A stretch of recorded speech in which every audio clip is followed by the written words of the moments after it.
So ఎంతోమంది అడిగే question ఏంటి అంటే జాయింట్ జరుగుతున్నప్పుడు ఏదో సౌండ్ వస్తున్నట్టు అవుతుంది. మోకాలు జరుపుతున్నప్పుడు, మనకి హిప్ జరుపుతున్నా, రిస్ట్ జరుపుతున్నా, ఈ సౌండ్ ఏమైనా భయపడాల్సిందా, మనకి ఎందుకు వస్తుంది అనేది మనం ఈ వీడియోలో మాట్లాడదాం. ఒకటి ఏంటంటే most common cause of sound రావడం, మనకి ఇట్లా పుల్ చేస్తే ఎవరికైనా సౌండ్ వస్తుంది. ఏమైందంటే జాయింట్లో సైనోల్ ఫ్లూయిడ్ అనేది ఉంటుంది. సో ఈ సడన్ ప్రెషర్కి, ట్రాక్షన్కి ఏమైందంటే ఒక ఎయిర్ బబుల్ లాంటిది ఫామ్ అయి బర్స్ట్ కాగలుగుతుంది. దట్ ఈస్ కాల్డ్, అది నార్మల్ జాయింట్ క్రాకింగ్ సౌండ్ వచ్చేది. దిస్ ఇస్ ఎంటైర్లీ కామన్ అండి, ప్రతి మనిషికి జాయింట్ సౌండ్ వస్తుంది. సో భయపడాల్సింది ఎప్పుడు అంటే పెయిన్ ఉంటే, పెయిన్, స్వెల్లింగ్, రెడ్నెస్ ఉంటే మీరు జాయింట్ సౌండ్ వస్తుంటే భయపడాలి. ఇంకొన్ని రీజన్స్ ఉన్నాయి జాయింట్ సౌండ్స్ రానికి. ఏంటంటే జాయింట్ పైన స్ట్రక్చర్స్ ఉంటాయి. కొన్నిసార్లు జాయింట్ మీదకి వెళ్ళి నడిచే టెండన్స్ కానీ, ఫేషియల్ స్ట్రక్చర్స్ కానీ, సపోజ్ ఐటీ బ్యాండ్ కానీ, ఏదో ఒక రీజన్ వల్ల ఫ్రిక్షన్ తో ఇరిటేట్ అయ్యి they keep snapping in and of place. So అట్లా స్నాపింగ్ కైండ్ ఆఫ్ సెన్సేషన్ ఉంటుంది కొన్నిసార్లు. అది కూడా పెయిన్లెస్ ఉంటే ఎక్కువ భయపడాల్సిన అవసరం లేదు. వన్ మోర్ థింగ్, జాయింట్ లో లూజ్ బాడీస్ ఉన్నా అంటే మనకి ఐదర్ మెనిస్కస్ టేర్ అయినా కూడా,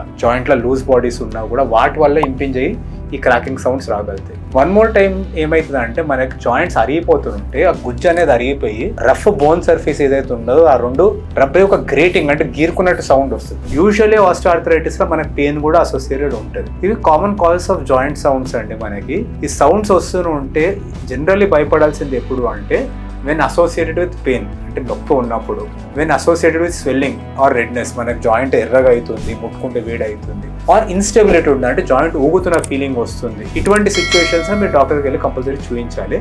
ఎగ్జామిన్ చేస్తే ఏం ప్రాబ్లం ఉందో చెప్తారు మీకు.